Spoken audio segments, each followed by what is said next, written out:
ನಮಸ್ಕಾರ. ನೀವು ನೋಡ್ತಾ ಇದ್ದೀರಾ ಸುದ್ದಿ ಸಮಯ ನ್ಯೂಸ್ ಚಾನೆಲ್. ಇದು ಲೋಕಲ್ ಎಕ್ಸ್ಪ್ರೆಸ್. ನಾನು ಮಹರ್ದಡ ಕುಳಗಿ. ಈ ದಿನದ ಮುಖ್ಯಾಂಶಗಳು: ಜನವರಿ 21ರಿಂದ 29ರವರೆಗೆ ಬಿಜೆಪಿ ವತಿಯಿಂದ ಮನೆ ಮನೆಗೆ ಸರ್ಕಾರದ ಸಾಧನೆಗಳ ಪ್ರಚಾರ ಅಭಿಯಾನ. ಸ್ಟಿಕ್ಕರ್ ಅಂಟಿಸುವಿಕೆ ಹಾಗೂ ಗೋಡೆ ಬರಹ ಮತ್ತು ಮಿಸ್ಕಾಲ್ ಸಂಪರ್ಕ.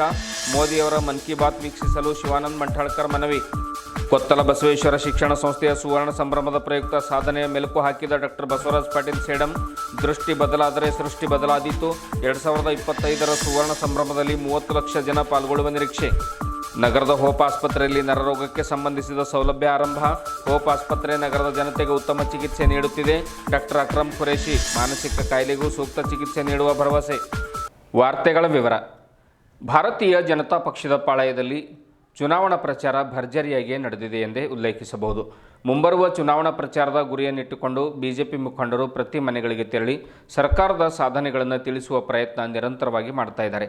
ಈ ಕುರಿತು ಪಕ್ಷದ ಜಿಲ್ಲಾಧ್ಯಕ್ಷರಾದ ಶಿವಾನಂದ ಮಂಠಾಳ್ಕರ್ ಅವರು ಪತ್ರಿಕಾಗೋಷ್ಠಿಯನ್ನು ಉದ್ದೇಶಿಸಿ ಮಾತನಾಡಿ, ಪಕ್ಷದ ಪ್ರಮುಖ ಆಸ್ತಿಗಳಾದ ಕಾರ್ಯಕರ್ತರು ಬೂತ್ ಮಟ್ಟದಲ್ಲಿ ತೆರಳಿ ಸರ್ಕಾರದ ಸಾಧನೆಗಳ ಕರಪತ್ರ ಹಂಚುವಿಕೆ, ಗೋಡೆಗಳ ಮೇಲೆ ಸ್ಟಿಕ್ಕರ್ ಅಂಟಿಸುವುದು, ಮನೆಯವರ ಅನುಮತಿಯ ಮೇರೆಗೆ ಗೋಡೆಗಳ ಮೇಲೆ ಸರ್ಕಾರದ ಸಾಧನೆಗಳ ಕುರಿತು ಬರಹಗಳನ್ನು ಬರೆಯುವುದು, ಸರ್ಕಾರದಿಂದ ವಿವಿಧ ಸೌಲಭ್ಯಗಳನ್ನು ಪಡೆದ ಫಲಾನುಭವಿಗಳಿಗೆ ಸಂಪರ್ಕಿಸಿ ಸಾಧಕ ಬಾಧಕಗಳ ಕುರಿತು ಅವರೊಂದಿಗೆ ಚರ್ಚಿಸುವುದು ಸೇರಿದಂತೆ ಹಲವಾರು ಅಭಿಯಾನವನ್ನು ಹಮ್ಮಿಕೊಳ್ಳಲಾಗಿದೆ ಎಂದು ಮಂಠಾಳ್ಕರ್ ಅವರು ಪಕ್ಷದ ಜಿಲ್ಲಾ ಕಚೇರಿಯಲ್ಲಿ ಕರೆದ ಪತ್ರಿಕಾಗೋಷ್ಠಿಯಲ್ಲಿ ಸುದ್ದಿಗಾರರಿಗೆ ಮಾಹಿತಿಯನ್ನು ನೀಡಿದರು.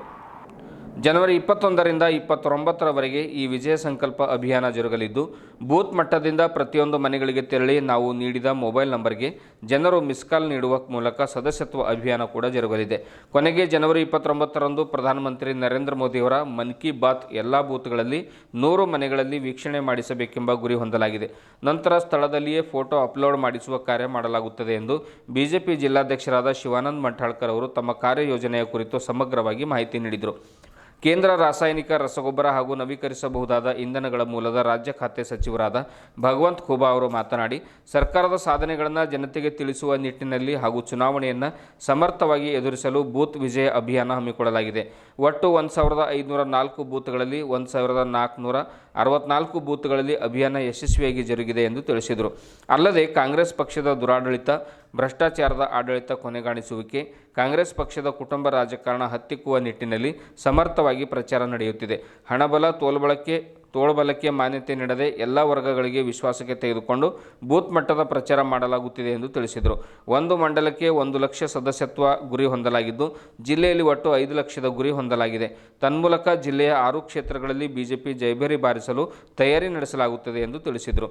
ಇದೇ ವೇಳೆ ಮಾಜಿ ವಿಧಾನ ಪರಿಷತ್ ಸಭಾಪತಿಗಳಾದ ರಘುನಾಥರಾವ್ ಮಲ್ಕಾಪುರೆ, ಬೀದರ್ ನಗರಾಭಿವೃದ್ಧಿ ಪ್ರಾಧಿಕಾರದ ಅಧ್ಯಕ್ಷರಾದ ಬಾಬು ಅಲಿ, ಬಿಜೆಪಿ ಪ್ರಧಾನ ಕಾರ್ಯದರ್ಶಿಗಳಾದ ಮಲ್ಲಿಕಾರ್ಜುನ್ ಕುಂಬಾರ್, ಅರಹಂತ್ ಸಾವಳೆ, ಶಶಿ ಹೊಸಳ್ಳಿ, ಲುಂಬಿಣಿ ಗೌತಮ್ ಸೇರಿದಂತೆ ಇನ್ನಿತರರು ಹಾಜರಿದ್ದರು. ಬೂತ್ಗಳಲ್ಲಿ ನಮ್ಮದು ಯಶಸ್ವಿಯಾಗಿ ಮಾಡಿದೆ. ಈಗ ಮುಂದಿನ ಹಂತದಲ್ಲಿ ವಿಜಯ ಸಂಕಲ್ಪ ಅಭಿಯಾನ ಎನ್ನುವ ಕಾರ್ಯಕ್ರಮ ದಿನಾಂಕ 21ರಿಂದ 29ರವರೆಗೆ ಕಾರ್ಯಕ್ರಮ ನಾವು ಹಮ್ಮಿಕೊಂಡಿದ್ದೇವೆ. ಅದನ್ನು ತಮ್ಮ ಮಾಹಿತಿಗಾಗಿ ಯಾವ ರೀತಿ ಕಾರ್ಯಕ್ರಮ ನಡೀತವೆ ಅನ್ನೋದರ ಬಗ್ಗೆ ಹೇಳಲಿಕ್ಕೆ ನಾನು ನಮ್ಮೆಲ್ಲ ಕೇಂದ್ರ ಮಂತ್ರಿಗಳಾದಂಥ ಭಗವಂತ ಖೂಬಾಜಿಯವರು, ಮಾಜಿ ಸಭಾಪತಿಗಳಾದಂಥ ರಘುನಾಥರಾವ್ ಮಲ್ಕಾಪುರಜಿಯವರು, ಕೂಡ ಅಧ್ಯಕ್ಷರಾದಂಥ ಬಾಬು ಅಲಿಯವರು, ನಮ್ಮ ಈ ಒಂದು ಅಭಿಯಾನದ ಸಂಚಾಲಕರು ನಮ್ಮ ಅರಹಂತ್ ಸಾವಳೆ ಜನರಲ್ ಸೆಕ್ರೆಟರಿ ಅವರು, ಹಿರಿಯರಾದಂಥ ಕೊಳ್ಳೂರವರು, ಮಲ್ಲಿಕಾರ್ಜುನ್ ಕುಂಬಾರ್ ಅವರು, ಮುಖ್ಯ ಅಧ್ಯಕ್ಷರಾದಂಥ ಲುಂಬಿನಿ ಗೌತಮ್ ಅವರು, ರಾಜು ಚಿದ್ರಿ ಅವರು, ಪಾಲಮ್ ಅವರು, ಶಶಿ ಹೊಸಳ್ಳಿ ಅವರು ಎಲ್ಲರೂ ಕೂಡ ಈ ಸಂದರ್ಭದಲ್ಲಿ ಉಪಸ್ಥಿತರಿದ್ದಾರೆ.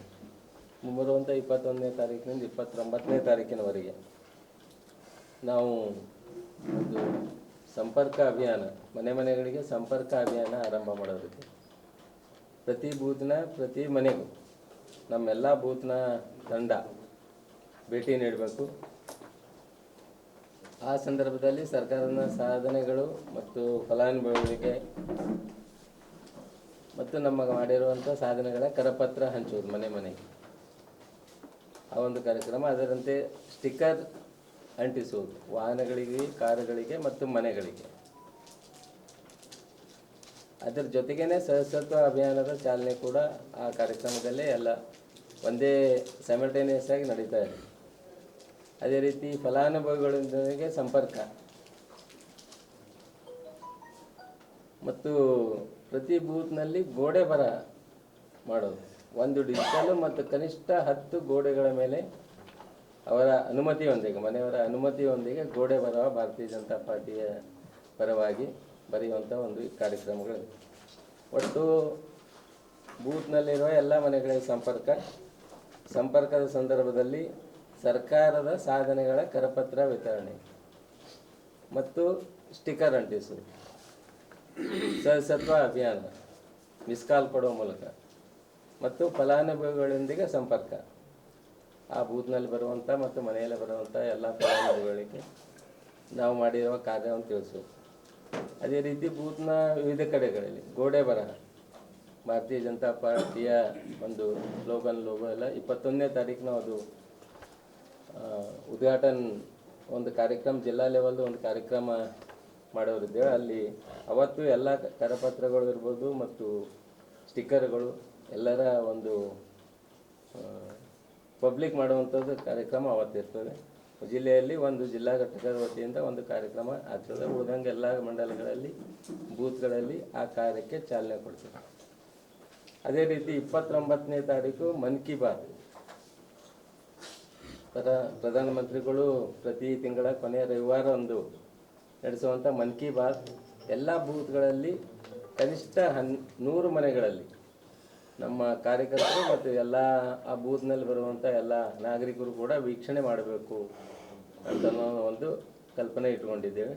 ಅದೇ ಅಭಿಯಾನದ ಕೊನೆಯ ದಿನ ಮನ್ ಕಿ ಬಾತ್ನ ಕಾರ್ಯಕ್ರಮ ಇರ್ತದೆ. ಎಲ್ಲ ಬೂತ್ನಲ್ಲಿ ನಮ್ಮ ಕಾರ್ಯಕರ್ತರು ಮತ್ತು ಅವತ್ತೇ ಆ ಫೋಟೋ ಅಪ್ಲೋಡ್ ಮಾಡುವಂಥ ಒಂದು ಸರಳ ಆ್ಯಪ್ನಲ್ಲಿ ಅಪ್ಲೋಡ್ ಮಾಡುವಂಥ ಒಂದು ಕಾರ್ಯಕ್ರಮ ಕೂಡ ಇದೆ. ಎಲ್ಲರೂ ವೀಕ್ಷಣೆ ಮಾಡಬೇಕು, ಕೇಳಬೇಕು ಅನ್ನೋದು. ಈ ರೀತಿ 21ರಿಂದ 29ನೇ ತಾರೀಕಿಗೆ ನಮ್ಮ ಸಂಘಟನೆಯ ಕಾರ್ಯಕ್ರಮಗಳು ಈಗಾಗಲೇ ಸಾಕಷ್ಟು ಪೂರ್ವಭಾವಿ ಸಭೆಗಳಾಗಿವೆ ಜಿಲ್ಲಾ ಮಟ್ಟದಲ್ಲಿ ಮತ್ತು ನಮ್ಮ ಮಂಡಲಗಳ ಮಟ್ಟದಲ್ಲಿ. ವೆಬೆಕ್ಸ್ ಸಭೆಗಳು, ಸಾಕಷ್ಟು ತಯಾರಿ ಈ ಒಂದು ಕಾರ್ಯಕ್ರಮಗಳ ಒಂದು ಸಂಘಟನೆಯ ಕಾರ್ಯಕ್ರಮಗಳು ಮತ್ತು ಪ್ರಚಾರದ ಕಳೆದ 75 ವರ್ಷಗಳಲ್ಲಿ ದೇಶದ ರಾಜಕಾರಣದಲ್ಲಿ ಜಾತಿಯ ಆಧಾರದ ಮೇಲೆ, ಹಣಬಲ ತೋಳ್ಬಲದ ಆಧಾರದ ಮೇಲೆ, ಓಲೈಕೆ ರಾಜಕಾರಣದ ಮೋಹದ ಮೇಲೆ, ನಕಾರಾತ್ಮಕ ವಿಚಾರಗಳನ್ನು ಚುನಾವಣೆಯ ಸಂದರ್ಭದಲ್ಲಿ ಜನರ ಮುಂದೆ ಇಟ್ಟು ಅಧಿಕಾರಕ್ಕೆ ಬರುವುದಾಗಲಿ ಮತ್ತು ಬಡವರಿಗೆ, ದೀನರಿಗೆ, ದಲಿತರಿಗೆ, ಹಿಂದುಳಿದವರಿಗೆ, ಕೃಷಿಕರಿಗೆ, ಯುವಕರಿಗೆ ಚುನಾವಣೆಯ ಘೋಷಣೆ ಪತ್ರಗಳಲ್ಲಿ ಕೇವಲ ಸುಳ್ಳು ಆಶ್ವಾಸನೆಗಳನ್ನು ಕೊಟ್ಟು ಚುನಾವಣೆ ಎದುರಿಸುವುದಾಗಲಿ ಇಂಥದ್ದೆಲ್ಲವೂ ಮೆಟ್ಟಿ ಭಾರತೀಯ ಜನತಾ ಪಕ್ಷ ಸಂಘಟನೆ ಆಧಾರದ ಮೇಲೆ ಸಕಾರಾತ್ಮಕ ವಿಚಾರಗಳನ್ನು ಮತ್ತು ಅಧಿಕಾರದಲ್ಲಿದ್ದ ಸಂದರ್ಭದಲ್ಲಿ ಸರ್ಕಾರ ಮಾಡಿದಂಥ ಸಾಧನೆಗಳನ್ನು ಜನರ ಮುಂದಿಟ್ಕೊಂಡು ಚುನಾವಣೆಗೆ ಮುನ್ನುಗ್ಗಬೇಕನ್ನುವಂಥ ವಿಚಾರದೊಂದಿಗೆ ಈಗಾಗಲೇ ಇಡೀ ರಾಜ್ಯದಲ್ಲಿ, ಅದರಲ್ಲಿ ನಮ್ಮ ಬೀದರ್ ಜಿಲ್ಲೆಯಲ್ಲಿ ಬೂತ್ ವಿಜಯ ಅಭಿಯಾನ, ಭಾರತೀಯ ಜನತಾ ಪಕ್ಷದ ಘೋಷವಾಕ್ಯ ಬೂತ್ ಜೀತ ಅಥವಾ ಚುನಾವ್ ಜೀತ ಅಂತ. ಹೀಗಾಗಿ ಅಲ್ಲಿ 5 ಕಾರ್ಯಗಳನ್ನು ಯಶಸ್ವಿಯಾಗಿ ಬೀದರ ಜಿಲ್ಲೆಯಲ್ಲಿ ಜಿಲ್ಲಾಧ್ಯಕ್ಷರ ನೇತೃತ್ವದಲ್ಲಿ ಈಗಾಗಲೇ ಪೂರ್ಣಗೊಳ್ತಾ ಇದೆ.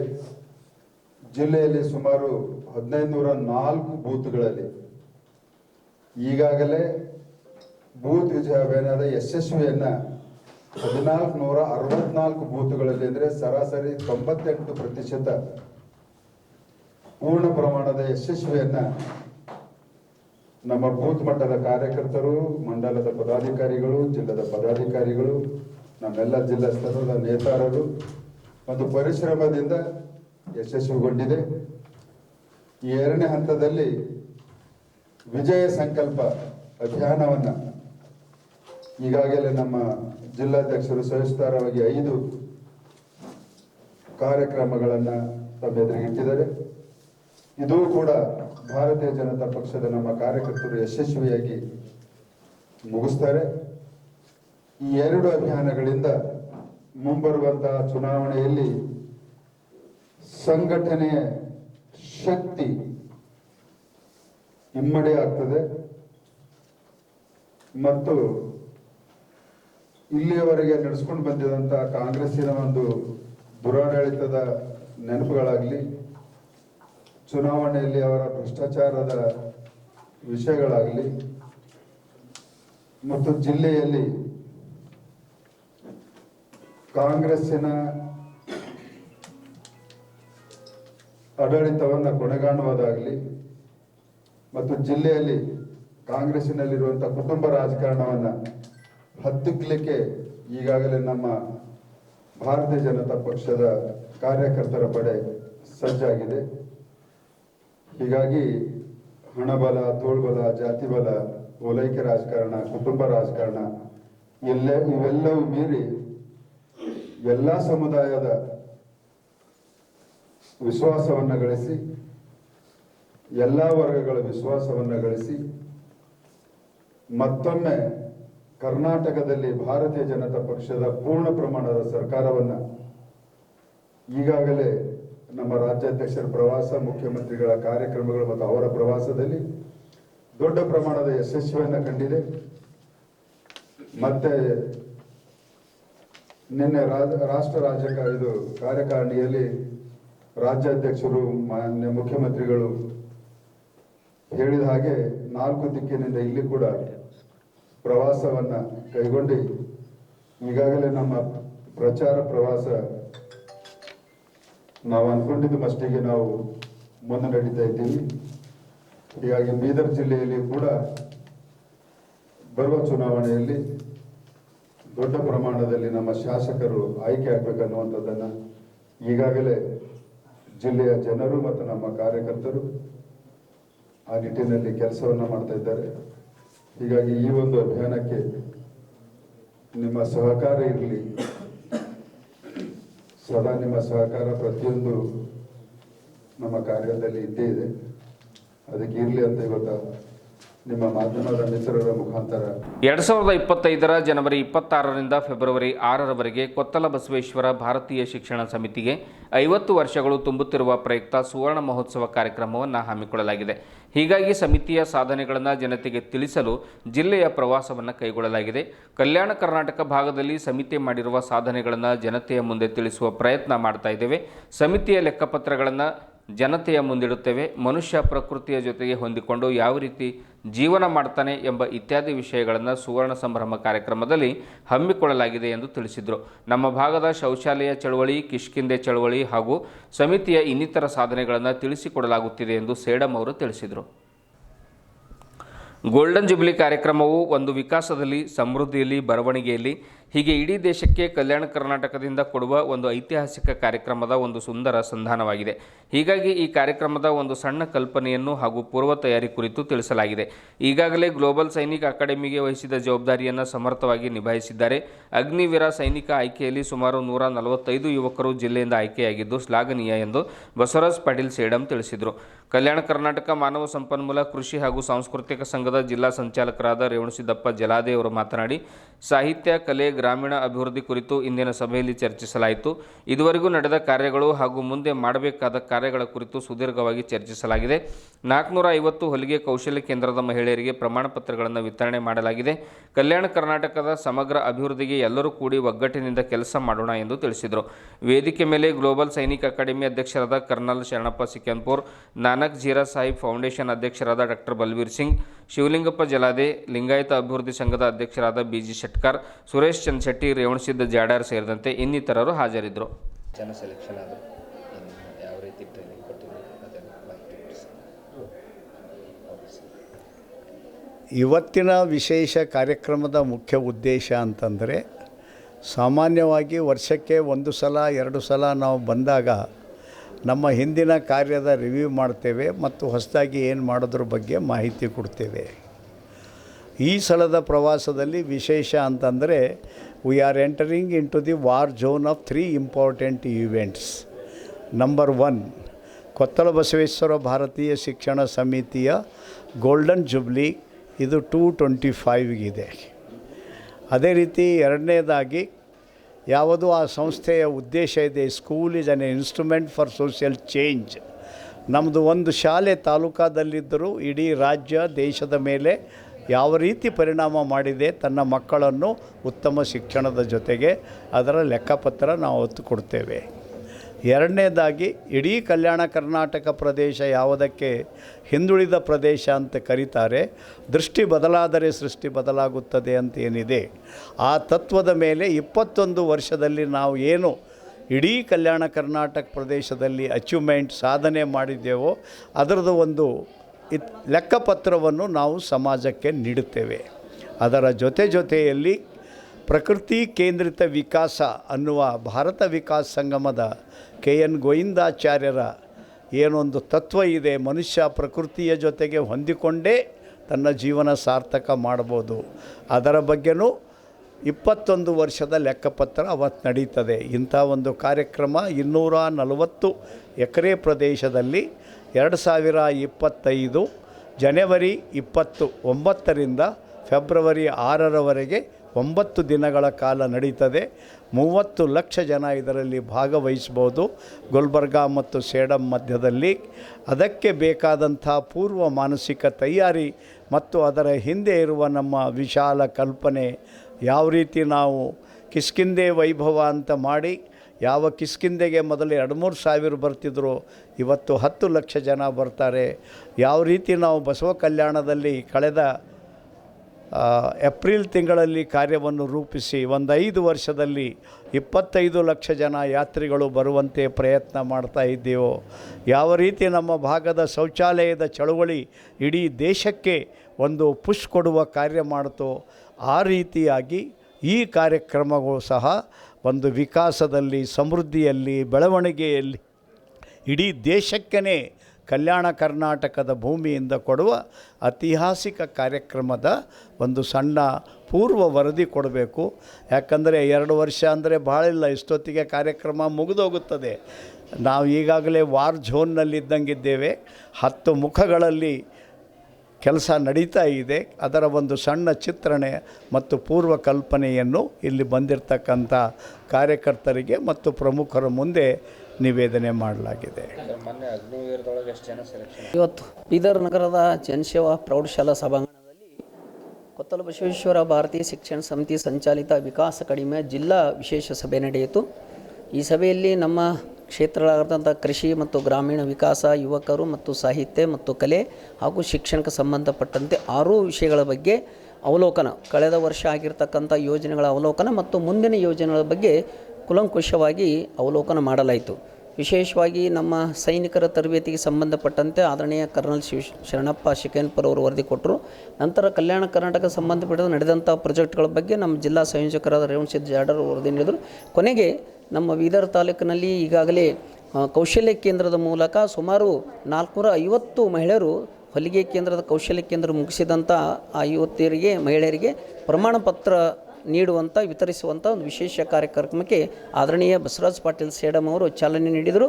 ನಂತರ ಅವರು ಮಾತನಾಡಿಬಿಟ್ಟು ಸಮಗ್ರ ಈ ಕಲ್ಯಾಣ ಕರ್ನಾಟಕ ವಿಕಾಸಕ್ಕಾಗಿ ನಾವೆಲ್ಲರೂ ಒಂದಾಗಿ ಒಗ್ಗಟ್ಟಾಗಿ ಕೆಲಸ ಮಾಡೋದು ಭಾಳ ಮಹತ್ವ ಇದೆ. ಶರಣರ ನಾಡಿನ ಆಗಿರ್ತಕ್ಕಂಥ ಕಲ್ಯಾಣ ಕರ್ನಾಟಕದ ಹೆಸರಲ್ಲೇ ಒಂದು ವಿಶೇಷವಾದಂಥ ಚೈತನ್ಯ ತುಂಬಿದೆ. ಆ ಚೈತನ್ಯದ ಸದುಪಯೋಗ ಮಾಡಿಕೊಂಡು ನಮ್ಮ ಗ್ರಾಮ, ನಮ್ಮ ಜಿಲ್ಲೆಯ ವಿಕಾಸಕ್ಕಾಗಿ ನಾವೆಲ್ಲರೂ ಕೆಲಸ ಮಾಡೋಣ ಅಂತಕ್ಕಂಥ ಮಾರ್ಗದರ್ಶಕದೊಂದಿಗೆ ನಮ್ಮ ಸಭೆ ಯಶಸ್ವಿಯಾಗಿ ನಡೆಯಿತು. ಬೀದರ್ ನಗರದ ಬೊಮ್ಮಗೊಂಡೇಶ್ವರ ವೃತ್ತದ ಸಮೀಪದಲ್ಲಿರುವ ಹೋಪ್ ಆಸ್ಪತ್ರೆಯಲ್ಲಿ ಇಷ್ಟು ದಿವಸ ಹೃದಯಕ್ಕೆ ಸಂಬಂಧಿಸಿದ ಕಾಯಿಲೆಗೆ ಚಿಕಿತ್ಸೆಯನ್ನು ನೀಡ್ತಾ ಇದ್ದೇವೆ. ಅದರ ಜೊತೆಗೆ ಈಗ ನರರೋಗಕ್ಕೆ ಸಂಬಂಧಪಟ್ಟ ಕಾಯಿಲೆಗೂ ಚಿಕಿತ್ಸೆಯನ್ನು ನೀಡಲಾಗುತ್ತಿದೆ ಎಂದು ಆಸ್ಪತ್ರೆಯ ವೈದ್ಯರಾದ ಡಾಕ್ಟರ್ ಅಕ್ರಮ್ ಖುರೇಶಿ ತಿಳಿಸಿದರು. ಬೆಂಗಳೂರು, ಹೈದರಾಬಾದ್, ಸೋಲಾಪುರಕ್ಕೆ ಹೋಗಿ ಚಿಕಿತ್ಸೆ ಪಡೆದು ಲಕ್ಷಾಂತರ ರೂಪಾಯಿ ಖರ್ಚು ಮಾಡಿಕೊಳ್ಳುವುದಕ್ಕಿಂತ ಅದಕ್ಕಿಂತ ಕಡಿಮೆ ದರದಲ್ಲಿ ನಮ್ಮ ಹೋಪ್ ಆಸ್ಪತ್ರೆಯಲ್ಲಿ ಚಿಕಿತ್ಸೆಯನ್ನು ನೀಡುವುದರ ಜೊತೆಗೆ ಎಲ್ಲ ಸೌಲಭ್ಯಗಳನ್ನು ಒದಗಿಸಲಾಗುತ್ತಿದೆ. ವಿವಿಧ ರೀತಿಯ ಪರೀಕ್ಷೆಗಳನ್ನು ಕೂಡ ಮಾಡಲಾಗುತ್ತಿದೆ. ಜನರು ಅತ್ಯಂತ ಕಡಿಮೆ ಅವಧಿಯಲ್ಲಿ ನಮ್ಮ ಮೇಲೆ ವಿಶ್ವಾಸವನ್ನು ಇಟ್ಟಿದ್ದಾರೆ. ಸಾಕಷ್ಟು ಜನರು ಚಿಕಿತ್ಸೆಯನ್ನು ಪಡ್ಕೊಳ್ತಾ ಇದ್ದಾರೆ. ಹೀಗಾಗಿ ಜನರ ಆಶೀರ್ವಾದ ಸದಾ ಹೀಗೆ ನಮ್ಮ ಮೇಲೆ ಇರಲಿ ಎಂದು ಅಕ್ರಮ್ ಖುರೇಶಿ ಹೇಳಿದರು. ನರರೋಗ ತಜ್ಞರಾದ ಡಾಕ್ಟರ್ ಅವನ್ ಶರೀಫ್ ಅವರು ಮಾತನಾಡಿ, ವ್ಯಕ್ತಿಯಲ್ಲಿ ಬೆನ್ನು ನೋವು, ಕತ್ತಿನ ನೋವು, ತಲೆನೋವು ಹಾಗೂ ಇನ್ನಿತರ ಎದೆನೋವು ಕಂಡುಬಂದಾಗ ವೈದ್ಯರ ಹತ್ತಿರ ಹೋಗಿ ಪರೀಕ್ಷೆ ಮಾಡಿಕೊಂಡಾಗ ಯಾವುದೇ ರೀತಿಯ ತೊಂದರೆ ಕಂಡುಬರುವುದಿಲ್ಲ. ಆದರೆ ಅವರಿಗೆ ಮಾನಸಿಕ ಕಾಯಿಲೆ ತುಂಬ ಇರುತ್ತದೆ. ಆ ಒಂದು ಮಾನಸಿಕ ಕಾಯಿಲೆಯಿಂದಲೇ ನಿರಂತರವಾಗಿ ಅವರಿಗೆ ಬೆನ್ನು ನೋವು ಮತ್ತು ಎದೆನೋವು, ಕತ್ತು ನೋವು ಕಾಣಿಸಿರುತ್ತದೆ. ಅಂತಹ ಮೆದುಳಿಗೆ ಸಂಬಂಧಿಸಿದ ಹಾಗೂ ಇನ್ನಿತರ ಮಾನಸಿಕ ಕಾಯಿಲೆಗೆ ಸಂಬಂಧಿಸಿದ ಎಲ್ಲ ರೀತಿಯ ಕಾಯಿಲೆಗಳಿಗೆ ಮಾತ್ರೆಗಳ ಮೂಲಕ ಹಾಗೂ ಇನ್ನಿತರ ಪರೀಕ್ಷೆ ಹಾಗೂ ಸಲಹೆಗಳ ಮೂಲಕ ನಾವು ಕಡಿಮೆ ಮಾಡಲಾಗುತ್ತದೆ ಎಂದು ಡಾಕ್ಟರ್ ಅಮನ್ ಶರೀಫ್ ಅವರು ತಿಳಿಸಿದರು. ರೋಗಗಳು ಕಂಡುಬಂದಾಗ ಪುರುಷರಾಗಲಿ ಮಹಿಳೆಯರಾಗಲಿ ಆ ರೋಗಗಳನ್ನು ಮುಚ್ಚಿಟ್ಟುಕೊಳ್ಳದೆ ಸೂಕ್ತ ವೈದ್ಯರ ಹತ್ತಿರ ಸಲಹೆಗಳನ್ನು ಪಡೆದು ಕೂಡಲೇ ಚಿಕಿತ್ಸೆ ಪಡೆದುಕೊಳ್ಳಬೇಕೆಂದು ಸಲಹೆ ನೀಡಿದರು. ನಗರದ ಹೋಪ್ ಆಸ್ಪತ್ರೆಯಲ್ಲಿ ಕರೆದ ಪತ್ರಿಕಾಗೋಷ್ಠಿಯನ್ನು ಉದ್ದೇಶಿಸಿ ಡಾಕ್ಟರ್ ಅಕ್ರಮ್ ಖುರೇಶಿ ಹಾಗೂ ಡಾಕ್ಟರ್ ಅಮನ್ ಶರೀಫ್ ಅವರು ಮಾತನಾಡಿದರು. ನಾನು doctor Aman Sharif, at Hope chest and neuro psychiatry hospital. ನಾನು ಈ ಹಾಸ್ಪಿಟಲ್ 1.5 ವರ್ಷ ಹಿಂದೆ ಶುರು ಮಾಡಿದೆ. ಅದು ಫಸ್ಟ್ ಹೋಪ್ ಚೆಸ್ಟ್ ಹಾಸ್ಪಿಟಲ್ ಇತ್ತು. Doctor Akram Qureshi, consultant pulmonologist, ಅವರು ಎಲ್ಲರಿಗೆ ಸರ್ವಿಸಸ್ ಕೊಡ್ತಾ ಇದ್ದಾರೆ ಈ 1.5 ವರ್ಷದಿಂದ. ಈಗ ನಾನು ಇನ್ನೊಂದು ಸ್ಪೆಷಾಲಿಟಿ ಆ್ಯಡ್ ಮಾಡ್ತಾ ಇದ್ದೇನೆ, ಅದು ನ್ಯೂರೋ ಸೈಕ್ಯಾಟ್ರಿ. ನಾನು ಈ ಡಿಪಾರ್ಟ್ಮೆಂಟ್ಗೆ ಲೀಡ್ ಮಾಡ್ತಾ ಇದ್ದೇನೆ. ಮಾನಸಿಕ ರೋಗ ತುಂಬ ಕಾಮನ್ ಆಗಿದೆ ಇತ್ತೀಚೆಗೆ. ಬಟ್ ನನ್ನ ಈ ರೋಗ ಬಗ್ಗೆ, ಯಾಕೆ ಈ ರೋಗ ಬರುತ್ತೆ, ಇದರದ್ದು ಸಿಂಪ್ಟಮ್ಸ್ ಏನಿದೆ, ನನಗೆ ಬಂದರೆ ಯಾವ ಕಡೆ ಹೋಗಬೇಕು, ಅದೆಲ್ಲ ಗೊತ್ತಿಲ್ಲ. ಗೊತ್ತೇನು ನಾನು ಅದಕ್ಕೆ ಟ್ರೀಟ್ಮೆಂಟ್ ತಗೊಳ್ಳಲ್ಲ. ಇದು ಯಾಕೆ ಹಿಂಗಾಗ್ತಾ ಇದೆ ಅಂತ ಒಂಥರ ಸ್ಟಿಗ್ಮಾ ಕಲಂಕ. ಒಂದು ಮನುಷ್ಯಗೆ ಒಂದು ಮಾನಸಿಕ ಡಾಕ್ಟರ್ಗೆ ಹತ್ತಿರ ಹೋಗ್ತೀನಿ ಅಂತ ಇದ್ದರೆ ತುಂಬ ಭಯ ಆಗುತ್ತೆ. ಬೇರೆ ಜನಗಳು ಏನು ಯೋಚನೆ ಮಾಡ್ತಾರೆ, ನನಗೇನಾದರೂ ಹುಚ್ಚು ಕಾಯಿಲೆ ಬಂದಿದೆ, ಅದ ಕಾರಣಕ್ಕೆ ಮಾನಸಿಕ ಡಾಕ್ಟರ್ ಹತ್ರ ಹೋಗಲ್ಲ. ಈ ಮಾನಸಿಕ ಕಾಯಿಲೆಗಳು ಬೇರೆ ಬೇರೆ ಥರ ಇರ್ತದೆ. ಕೆಲವು ಮಾನಸಿಕ ಕಾಯಿಲೆ ನಾರ್ಮಲ್ ಆಗಿ ಜಾಸ್ತಿ ಸಿವಿಯರ್ ಆಗಿ ಇರೋದಿಲ್ಲ, ಕಾಮನ್ ಮೆಂಟಲ್ ಡಿಸಾರ್ಡರ್ಸ್ ಅಂತ ಹೇಳ್ತೇನೆ. ಡಿಪ್ರೆಷನ್, ಆಂಗ್ಸೈಟಿ, OCD ಇದೆಯಲ್ಲ. ಮತ್ತು ಸಿವಿಯರ್ ಮೆಂಟಲ್ ಡಿಸಾರ್ಡರ್ಸ್, ಇದರಲ್ಲಿ ಹುಚ್ಚು ಕಾಯಿಲೆ, ಸೈಕೋಸಿಸ್ ಮತ್ತು ಬೈಪೋಲಾರ್ ಎಫೆಕ್ಟಿವ್ ಡಿಸಾರ್ಡರ್, ಇದು ಎಲ್ಲ ಸಿವಿಯರ್ ಮೆಂಟಲ್ ಡಿಸಾರ್ಡರ್ಸ್ನಲ್ಲಿ ಬರ್ತದೆ. ಯಾವುದೋ ಮಾನಸಿಕ ಕಾಯಿಲೆ ನೀವು ಇಷ್ಟು ಫಾಸ್ಟ್ ಅದಕ್ಕೆ ಟ್ರೀಟ್ಮೆಂಟ್ ಶುರು ಮಾಡಿದ್ರೆ ಅಷ್ಟು ಒಳ್ಳೆಯದು. ಫಾರ್ ಎಕ್ಸಾಂಪಲ್, ಡಿಪ್ರೆಷನ್ ಕಾಯಿಲೆದಲ್ಲಿ, ಈ ಕಾಯಿಲೆದಲ್ಲಿ ಸಿಂಪ್ಟಮ್ಸ್ ಯಾವ ಥರ ಇರ್ತದೆ? ಮೋಸ್ಟ್ಲಿ ಇದರಲ್ಲಿ ನೆಗೆಟಿವ್ ಥಾಟ್ಸ್, ಎಲ್ಲದು ಕೆಟ್ಟದು, ನನಗೆ ಇರೋದು ಏನು ಪ್ರಯೋಜನ, ಈ ಜಗತ್ತು ನನಗೆ ಬೇಡ, ಸತ್ತು ಹೋದರೆ ಒಳ್ಳೆಯದು, ಈ ಥರ ಯೋಚನೆಗಳು ಬರ್ತದೆ. ಮತ್ತು ಯಾವುದರಲ್ಲಿ ಉಲ್ಲಾಸ ಇರೋದಿಲ್ಲ. ನನಗೆ ಮುಂಚೆ ಹೊರಗೆ ಹೋಗಿ ಎಲ್ಲ ಫಂಕ್ಷನ್ ಅಟೆಂಡ್ ಮಾಡಲಿಕ್ಕೆ ಖುಷಿ ಅನಿಸ್ತಾ ಇತ್ತು, ಇತ್ತೀಚೆಗೆ ಆ ಥರ ಅನಿಸ್ತಾ ಇಲ್ಲ. ಮತ್ತು ನಿದ್ರೆ ಬರೋದಿಲ್ಲ, ಹಸಿವು ಆಗೋದಿಲ್ಲ, ಬರ್ತಾ ಬರ್ತಾ ತೆಳ್ಳಾಗ್ತಾರೆ, ಮತ್ತು ಸ್ವಲ್ಪ ಕೆಲಸ ಮಾಡಿದ ತಕ್ಷಣ ತುಂಬ ಆಯಾಸ ಆಗುತ್ತೆ. ಸೊ ಈ ಎಲ್ಲ ಲಕ್ಷಣ ಅಟ್ಲೀಸ್ಟ್ 2 ವಾರ ಇದ್ದರೆ ಅದಕ್ಕೆ ನಾನು ಖಿನ್ನತೆ ಕಾಯಿಲೆ, ಡಿಪ್ರೆಷನ್ ಕಾಯಿಲೆ ಅಂತ ಹೇಳ್ತೇನೆ. ಸೊ ಈ ಕಾಯಿಲೆಗೆ ಟ್ರೀಟ್ಮೆಂಟ್ ತಗೊಳಿದ್ರೆ ಅವರು ಎಲ್ಲರೂ ಆರಾಮಾಗ್ತಾರೆ.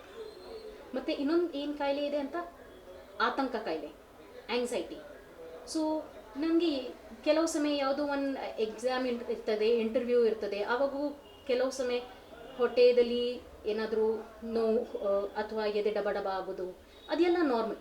ಬಟ್ ಇಡೀ ದಿನ ಬೆಳಿಗ್ಗೆಯಿಂದ ಸಾಯಂಕಾಲವರೆಗೂ ನಿಮಗೆ ಇದೇ ಥರ ಅನಿಸಿದ್ರೆ ಮಿನಿಮಮ್ 2 ವಾರಗೆ ಅದು ಕಾಯಿಲೆ. ಸೊ ಇದರಲ್ಲಿ ಏನೇನಾಗುತ್ತೆ, ಭಯ ಆಗುತ್ತೆ, ಎದೆ ಡಬ ಡಬ ಆಗ್ತದೆ, ಕೆಲವು ಸಮಯ ಉಸಿರಾಡಲಿಕ್ಕೆ ಕಷ್ಟ ಆಗ್ತದೆ, ತಲೆ ತಿರುಗ್ತದೆ, ಬಾಯಿ ಒಣಗ್ತದೆ, ಕೈಕಾಲದಲ್ಲಿ ಶಕ್ತಿ ಇಲ್ಲ ಅಂತ ಅನಿಸುತ್ತೆ.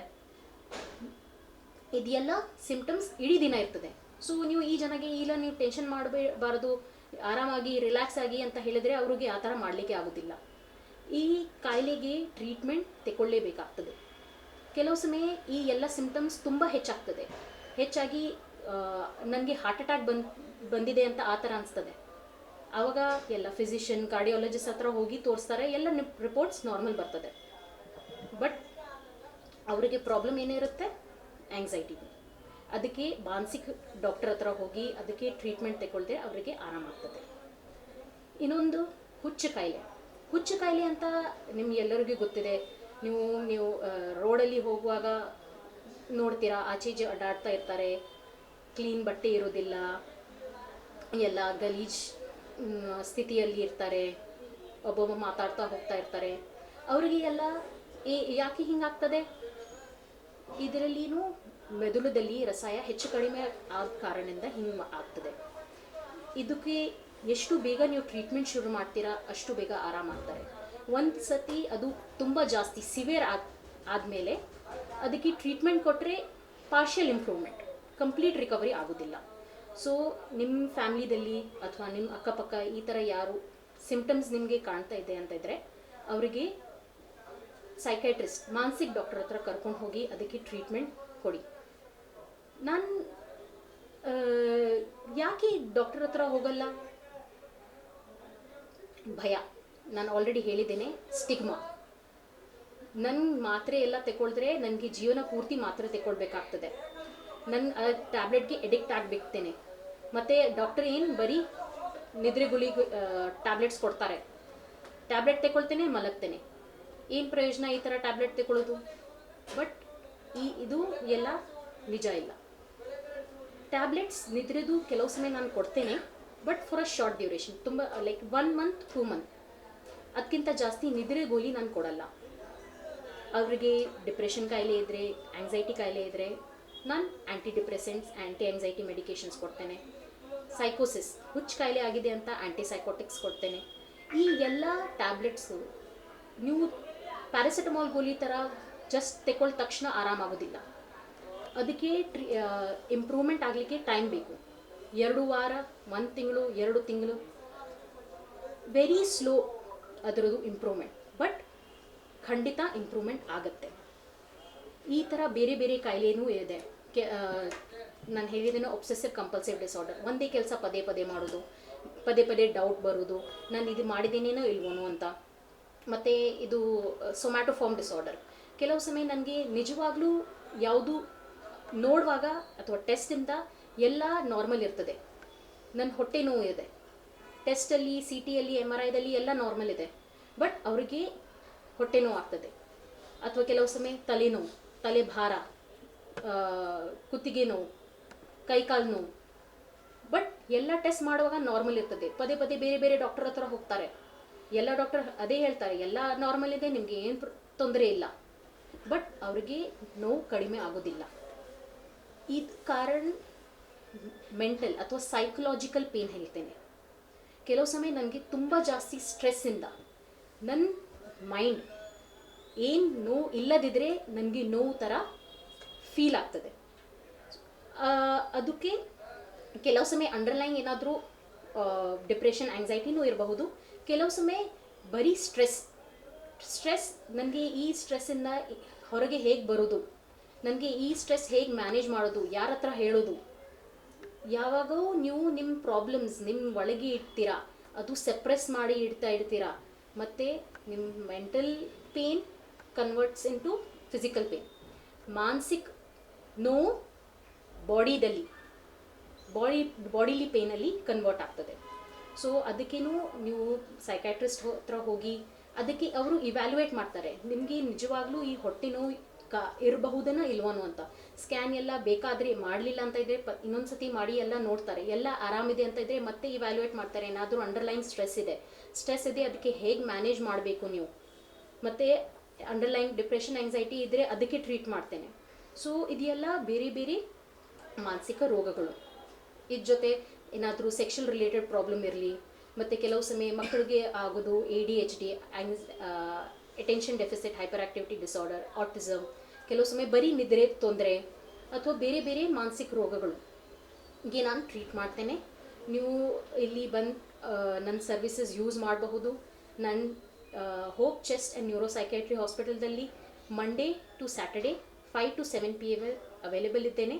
ನಿಮಗೆಲ್ಲರೂ ನಿಮ್ಮ ಜೀವನ ತುಂಬ ಮುಖ್ಯ. ಸೊ ಅದಕ್ಕೆ ಒಳ್ಳೆಯ ರೀತಿಯಿಂದ take care. only 2 hours. Yeah. 5 to 7. So we will increase the timing in Patients. as per the patients. Depend upon patients. Currently we are doing it on the basis of appointments. So if there are more, I stay up till 8. Madam Solapur Hyderabad को होगा। Good afternoon everyone. मैं doctor अकरम कुरैशी। ये hope chest hospital start होकर 1.5 year हुआ है। हम जब से स्टार्ट किए हैं, जो रेस्पिरेटरी केसेस हैदराबाद जाते थे, जो रेस्पिरेटरी दम से शिकायत से जो भी दम के पेशेंट जाते थे हैदराबाद, तो हमको लगता ऐसा है कि हम आने से वो पेशेंट अभी हैदराबाद नहीं जा रहे हैं। अल्हम्दुलिल्लाह हम लोग सर्विस यहीं दे रहे हैं। हमारे पास अच्छे से ICUs है, हर चीज़ जो हैदराबाद में अवेलेबल होती है रेस्पिरेटरी से रिलेटेड, स्कूपी रहने दो, सारे टेस्ट रहने दो, हम अंडर वन रूफ रेस्पिरेटरी का एक चेस्ट हॉस्पिटल जो चल रहा है, इससे हमको बहुत अच्छा भी रिस्पॉन्स भी मिला है।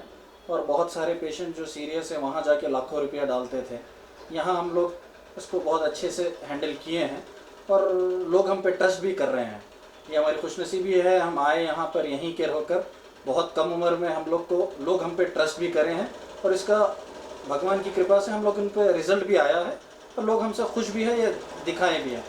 हाँ, बहुत सारी चीज़ें हर किसी को 100% सेटिस्फाई तो नहीं कर सकते, लेकिन जहाँ तक हमने देखा है, हमने जो रिव्यूज़ लिए, हम कुछ काम किए हैं। हमारे जब से केसेस जो हैदराबाद जो सीरियस जाते थे रेस्पिरेटरी, वो तो नहीं जा रहे हैं।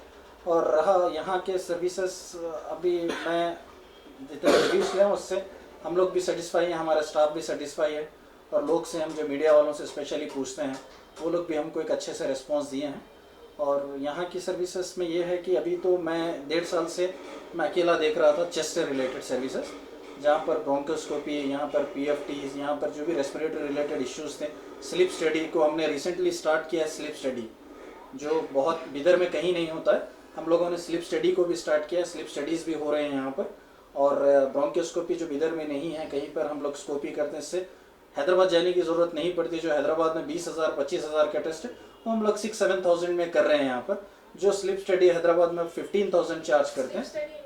स्लीप स्टडी माने कि स्लीप स्टडी बहुत सारे जिसको गुर्के के प्रॉब्लम होते हैं, गुराटे लेते हैं, जो बार बार सोते हैं, ओबेस पेशेंट होते हैं, बहुत सारे मोटे लोग, उनको दम का बीमारी, जो अनकंट्रोल किसी में थायराइड है, जो मोटे लोग जिसको थायराइड है, जिसको BP है, जिसको शुगर है, जो गुराटे लेते हैं, स्लीप में बहुत सारे डिस्टर्बेंस होते हैं, वो रात में अपनी नींद पूरी नहीं कर पाते, डिस्टर्ब स्लीप, दम आने की वजह से उठ जाते हैं। तो उन लोगों के लिए डायग्नोज होने के लिए इसको अपनिया बोलते हैं, OS से ऑब्स्ट्रक्टिव स्लीप अपनिया, उसके लिए किया जाता है स्लीप स्टडी, जो कि हम लेवल 1 स्लीप स्टडी यहाँ कर रहे हैं। यहाँ अच्छे से रिजल्ट्स आ रहे हैं हमको बहुत सारे जो OSA के लिए हैदराबाद जाकर डायग्नोज होते हैं, जो 50-50 हज़ार रुपये देकर 2 दिन एडमिट होकर 1 लाख रुपये तक खर्च कर आते हैं। हम लोग मामले 10-12 हज़ार में पेशेंट को विद डायग्नोसिस हम लोग रिजल्ट देकर उसको हम बाईपास वो ये सारी मेडिकेशन उसके लिए आगे स्टार्ट भी कर रहे हैं।